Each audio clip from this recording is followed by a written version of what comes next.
നമുക്ക് ഇനി സുരക്ഷാ ക്രമീകരണങ്ങൾ എന്തൊക്കെയാണെന്ന് നോക്കാം അല്ലേ? തീർച്ചയായും പോലീസുകാരുണ്ട്, അതെ, സന്നദ്ധ സേവകരുണ്ട്.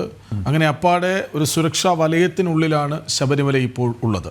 അത് ഭക്തരെ കയറ്റിവിടുന്നത് മാത്രമല്ല, സുരക്ഷിതരായി മലയിറക്കാൻ സഹായിക്കുന്നതും അവരാണ്. കാരണം കൃത്യമായൊരു പ്ലാൻ ഉണ്ടെങ്കിൽ മാത്രമാണ് ഇന്ന് 4 ലക്ഷം പേരെ പ്രതീക്ഷിക്കുന്ന സന്നിധാനത്ത് നിന്ന് അതിൻ്റെ പരിസര പ്രദേശങ്ങളിലെ വിവിധയിടങ്ങളിൽ നിന്ന് ഭക്തരെ സുരക്ഷിതരായി താഴെ എത്തിക്കാൻ പറ്റും.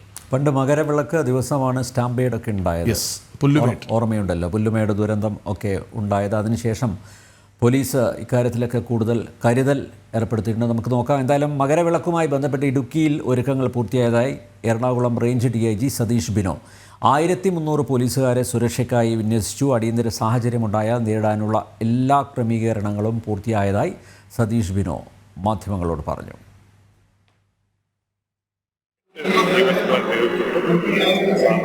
എല്ലാ ബന്ധോബസ്തും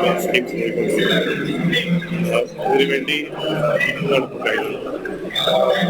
ബാക്കി ഇനി ഒരു മണിക്കൂറോട് കൂടി ഫുൾ ഡിപ്ലോയ്മെന്റ് കഴിയും.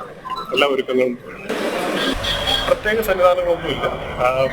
നമ്മൾ ബേസിക് ഇതൊക്കെ ചെയ്യേണ്ടത് എല്ലാം ചെയ്തിട്ടുണ്ട്. ബാക്കി ക്രൗഡ് മോണിറ്റർ ചെയ്യുന്നുണ്ട്. എന്തെങ്കിലും എക്സിജൻസീസ് വന്നാൽ അതിന് എന്തൊക്കെ ചെയ്യണമെന്ന് ഡീറ്റെയിൽ ഇൻസ്ട്രക്ഷൻസ് കൊടുത്തിട്ടുണ്ട്. മെഡിക്കൽ ടീം റെഡിയാണ്, ലൈറ്റ്സ് എക്സ്ട്രാ റെഡിയാണ്. ബാക്കി എമർജൻസീസ് ഡീൽ ചെയ്യാനുള്ള എല്ലാ സംവിധാനങ്ങളും റെഡിയാണ്.